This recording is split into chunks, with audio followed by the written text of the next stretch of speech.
E aí, meus amigos, tudo bem? Vamos falar sobre o consentimento da vítima como excludente, de tipicidade ou de antijuridicidade. Veja só, nessa aula nós vamos falar sobre a natureza jurídica do consentimento do ofendido,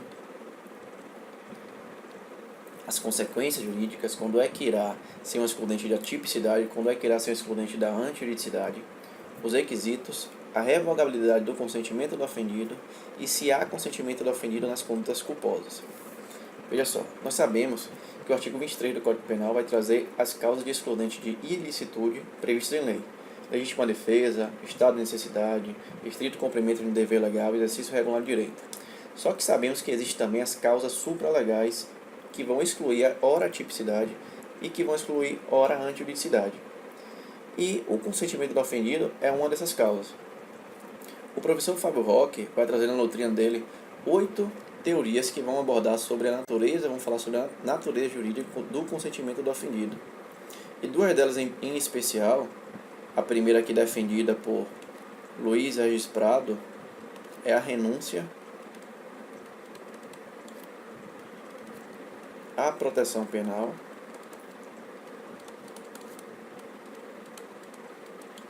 e a segunda, defendida pelo alemão Hans Wetzel, é o consentimento do ofendido como ação jurídica. Essa renúncia à proteção penal, definida por Luiz Regis Prado, nada mais é do que dizer que, se nós temos um bem jurídico, nós somos de direito à renúncia. Nós podemos renunciar a esse bem jurídico, perdendo assim a tutela penal, certo? Quanto à ação jurídica, isso aqui é definida por Luiz Regis Prado. Quanto à ação jurídica, está relacionado, definido aqui por Wetzel, está relacionado à questão valorativa ao bem jurídico.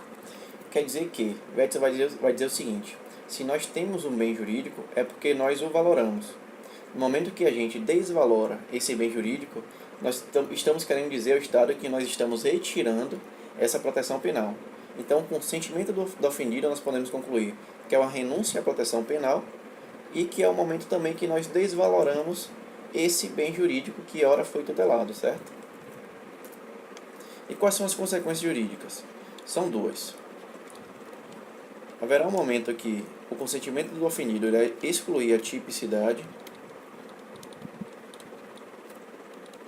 Lembrando aqui que o crime no sentido analítico é formado pelo fato típico, a antijuridicidade pela culpabilidade, certo? E ora irá excluir a ilicitude.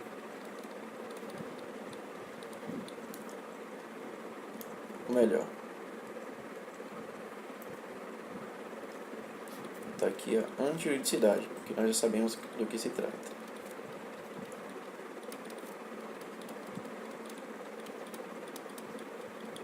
A questão toda aqui é saber quando é que nós estaremos diante da excludente da tipicidade e quando é que estaremos diante da excludente da ilicitude. Essa excludente de tipicidade, e até antes disso, essa excludente da tipicidade, ela compõe a teoria dualista.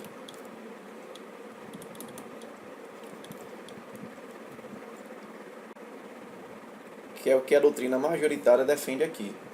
Vou até apagar aqui para não ficar muito bagunçado. Para ficar mais claro, existe a teoria monista,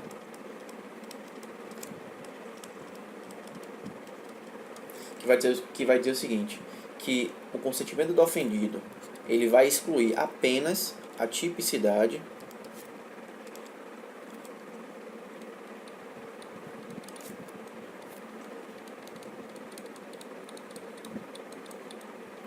e essa teoria ela é defendida por Juarez Cirino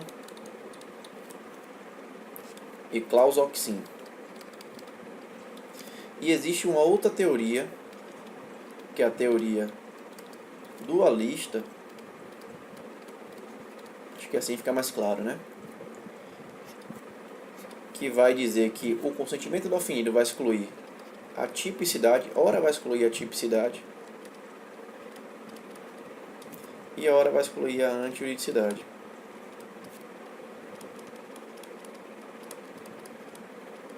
A questão aqui é, quando é que vai excluir a tipicidade e quando é que vai excluir a antijuridicidade? É simples. Excluirá, e aqui aqui é a exceção,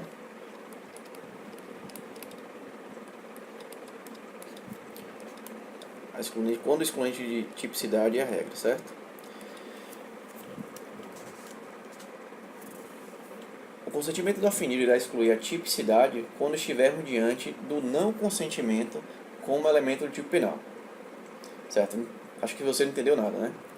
Vou repetir. O consentimento do ofendido irá excluir a tipicidade quando o não consentimento do ofendido estiver previsto na lei, ou seja, quando for elemento do tipo.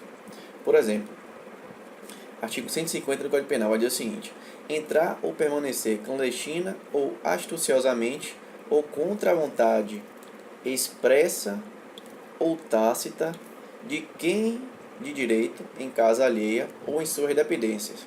Vamos para o segundo exemplo. Artigo 164. Introdução ou abandono de animais em propriedade alheia. Vai dizer introduzir ou deixar animais em propriedade alheia sem consentimento de quem de direito, desde que o fato resulte prejuízo. Perceba que tanto o artigo 150 quanto o artigo 164 traz expressamente no tipo penal aqui o não consentimento do ofendido, ou seja, contra a vontade expressa ou tácita de quem de direito. Ou quando ele diz sem consentimento de quem de direito.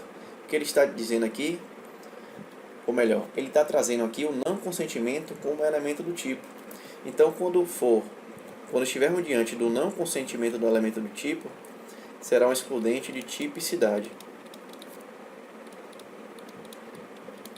E por exclusão, quando o legislador não apontar no tipo penal o não consentimento do ofendido, como é o caso da lesão corporal, ofender a integridade corporal ou a saúde de outrem, então não está expresso aqui o não consentimento do ofendido, mas, havendo consentimento, irá excluir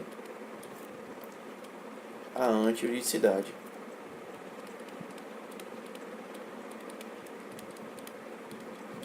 Perfeito?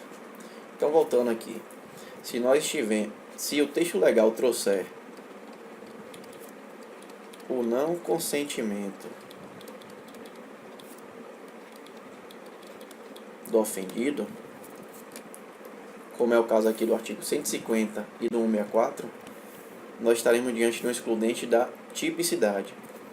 E quando o texto penal não trouxer, não falar sobre, estaremos diante, botar aqui, nada fala. Quando o tipo penal nada falar sobre o não consentimento do ofendido, estaremos diante de uma excludente da antijuridicidade. Então perceba que eu quero dizer é o seguinte: se o tipo penal fala sobre o não consentimento e esse não consentimento está lá expresso como elemento do tipo, será causa de excludente da tipicidade. Se não houver o não consentimento como elemento do tipo, será causa de excludente da ilicitude. Perfeito? E quais são os requisitos para que haja o consentimento do ofendido? Há 4 requisitos. Primeiro, o bem jurídico ele deve ser disponível.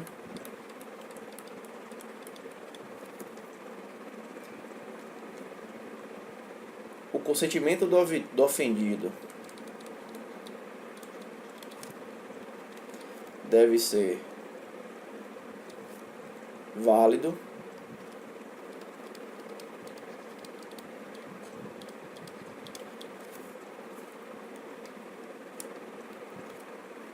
O ofendido ele deve ter capacidade para consentir.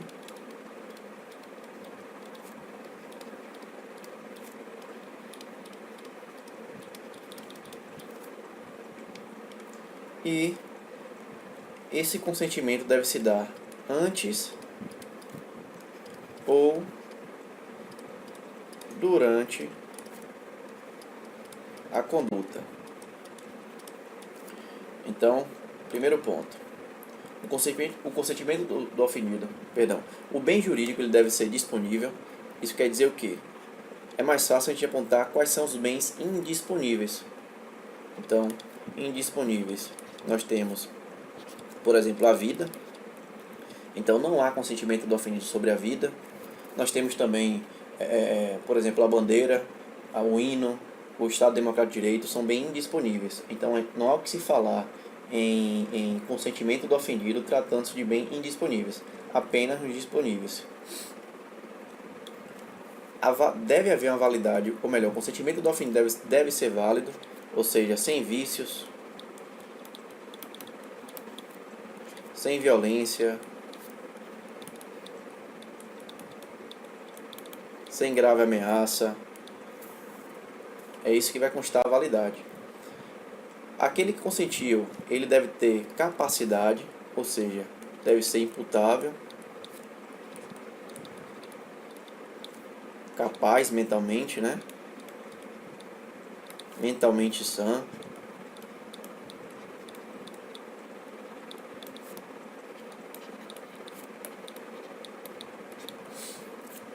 E esse consentimento deve se dar antes ou durante a conduta. E aqui eu trago um exemplo bem bacana do professor Rob Rock, que é bem fácil de compreender. Então vamos supor que você está entrando na sua casa e aí você, quando abre a porta, percebe que seu amigo está saindo de lá, sei lá, com seu aparelho de som. Ele olha para você, você olha para ele e você diz, não, beleza, pode levar. Então, no momento da execução do crime, né, que seria um 5-5 de furto, você acabou de entrar, pegou no flyer, mas disse, não, beleza, estou consentindo aí com o meu bem jurídico, pode levar. Estou renunciando a esse bem jurídico. Então foi no momento da execução. Poderia ser antes. Você poderia ligar e falar, sabendo que ele estava lá, ligar e falar, não, pode levar. Ou nesse caso foi durante, né? Então é um exemplo bem válido, bem simples, mas bem fácil de ser entendido. Então essa renúncia, ou melhor, esse consentimento do ofendido, ou ele vem antes, ou ele vem durante a conduta. Não pode ser posterior. Nós podemos falar em consentimento do ofendido em condutas culposas. Aqui nada melhor do que o exemplo. Vamos supor aqui que A é um motorista, está indo para Salvador,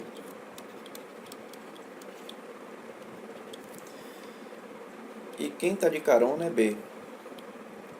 A é imprudente, vamos supor que A é imprudente, excede o limite de velocidade durante esse percurso, e B consente sobre esse excesso, sobre essa imprudência.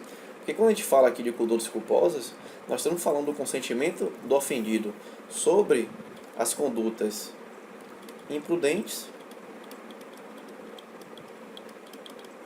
as condutas negligentes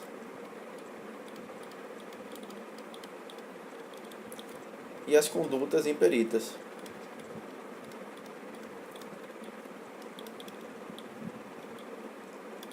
Então, nesse exemplo aqui,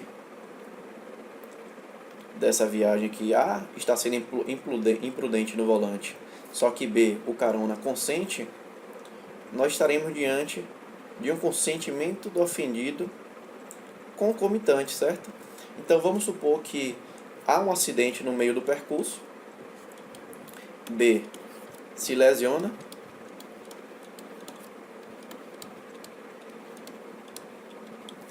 A não vai responder porque houve o consentimento do ofendido. Então aqui haveria uma exclusão de ilicitude, certo? Mas vamos supor que B vem a óbito e morre. Estaremos diante de um consentimento do ofendido que irá excluir a ilicitude ou que irá excluir a antijuridicidade? Nenhum nem outro. Porque no caso aqui a vida, como nós vimos, é um bem indisponível. Beleza? Então, com isso, eu fecho esse breve assunto. Espero que tenham gostado. Curtam, compartilhem, comentem, se inscrevam no canal e me sigam. Grande abraço.